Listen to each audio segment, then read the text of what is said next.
By the mid-1960s, the Beach Boys had already conquered America. They were no longer just the soundtrack of California youth.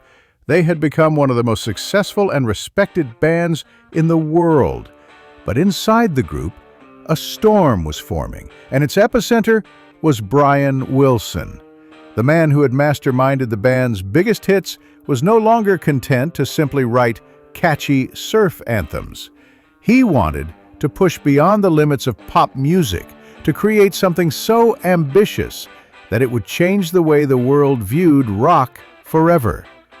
That ambition would take shape in the form of Smile, an album Wilson envisioned as a teenage symphony to God, a sprawling experimental work unlike anything the band or the industry had ever attempted.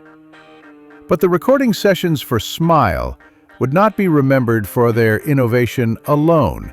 They would become a battleground of creative clashes, personal breakdowns, and simmering resentments that would ultimately fracture the band's unity beyond repair. It began innocently enough. After the critical success of Pet Sounds in 1966, Wilson was determined to go further.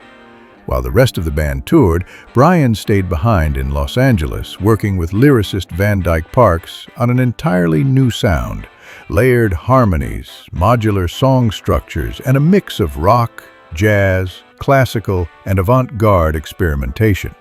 He booked the best session musicians in the business, sparing no expense. Studio time was endless. Recording often stretched into the early morning, with take after take, as Wilson chased an elusive perfection. At first, the band trusted his vision. They had seen what he could do with Pet Sounds, and his track record was undeniable. But soon, cracks began to show. The music was strange. Beautiful, yes, but abstract, disjointed, and lyrically cryptic. Mike Love, the band's lead vocalist and cousin to Brian, was openly skeptical. He questioned the surreal lyrics Parks was writing, accusing them of being too obscure for a pop audience. Love wanted hits. Wilson wanted art. That divide would only widen as the sessions dragged on. Money was bleeding from the project. Capitol Records, their label, was becoming impatient. Wilson's perfectionism was turning into obsession. He demanded bizarre recording setups, building elaborate sound effects, using unconventional instruments, and recording tiny fragments of songs that he insisted would one day fit together like a puzzle. But to the rest of the band, there was no clear picture, no end in sight. The tension in the studio became palpable. Mike Love pushed for more commercial tracks, while Carl Wilson tried to act as a mediator. Al Jardine kept his head down, focusing on whatever vocal parts Brian handed him. Dennis Wilson, the band's drummer, found himself increasingly frustrated by the endless takes and Wilson's erratic mood swings. What had started as excitement for a groundbreaking album was now giving way to exhaustion and resentment. Outside pressures made things worse. Rumors of Brian's growing paranoia and heavy drug use spread through the industry. He began canceling sessions at the last minute or refusing to leave his house entirely. When he did show up to record, he could be unpredictable, sometimes brimming with energy and creative ideas, other times withdrawn, distracted, and volatile. By late 1966, Smile was becoming a black hole for the band. Capitol had already printed promotional material and even designed album covers, but the music itself remained unfinished. Van Dyke Parks, frustrated by the constant pushback from Mike Love and the chaotic atmosphere, walked away from the project entirely. His departure was a major blow to Wilson, who had relied on him as a creative partner. The breaking point came in early 1967. The band was scheduled to meet and finalize tracks for release, but Brian was spiraling. He claimed the music had been cursed, that recording had unleashed a negative energy. He began scrapping completed tracks, starting over, and losing confidence in the entire project. The rest of the group, already tired of the delays, saw no way forward. Arguments in the studio turned bitter. Mike Love accused Wilson of wasting time and money. Wilson, in turn, felt betrayed by a band that he believed didn't understand his vision. Carl tried to calm the situation, but the damage was done. The Smile sessions were abandoned. Capitol quietly shifted focus to a hastily compiled replacement album, Smiley's Smile, which recycled some of the material in a stripped-down, less ambitious form. The fallout was devastating. Wilson retreated from active participation in the band for years, struggling with mental health issues that had been exacerbated by the Smile ordeal. The Beach Boys continued without him as their driving creative force, but the magic and the unity they once had was gone.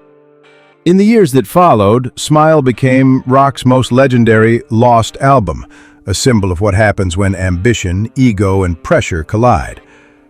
For the Beach Boys, the recording sessions weren't just a failed experiment, they were the moment the band's bond truly broke. The Smile project was eventually resurrected decades later in a different form, but the original sessions remained a haunting reminder. It wasn't just an album they couldn't finish, it was a dream that cost them their unity, their momentum, and in many ways, the soul of the Beach Boys. And in that sense, Smile wasn't just music left unfinished. It was the recording session the Beach Boys couldn't survive.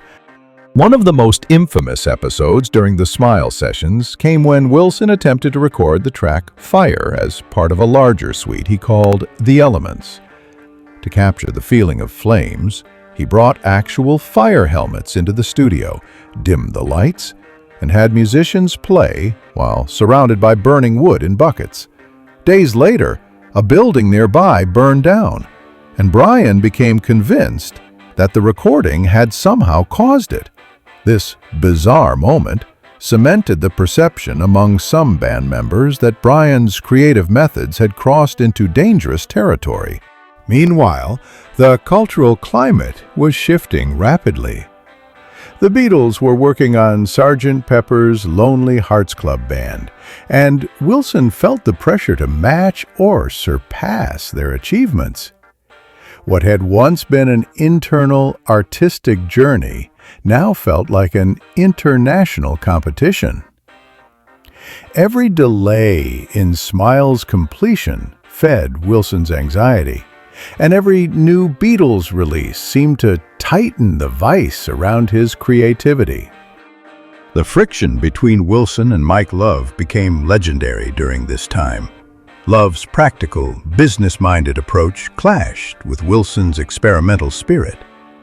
In one heated exchange, Love reportedly challenged Parks's lyrics for Cabin Essence, asking, "What's all this over and over the crow cries uncover the cornfield crap?" The tension was not only about music, it was about the identity of the Beach Boys themselves. When Smile collapsed, the aftermath wasn't simply professional, it was deeply personal. Wilson retreated into his home, famously installing a sandbox in his living room so he could compose at his piano with his feet buried in sand. The rest of the band carried on with tours and recording, but there was an unspoken understanding that something essential had been lost. Their shows still drew crowds, but behind the smiles and harmonies, the fracture lines remained. Decades later, when Wilson finally completed Smile as a solo project in 2004, it was met with critical acclaim. But for longtime fans and historians, the triumph was bittersweet. The magic of the original 1966-67 sessions could never truly be recaptured, because those recordings were as much about the band's internal chemistry and its unraveling as they were about the music itself.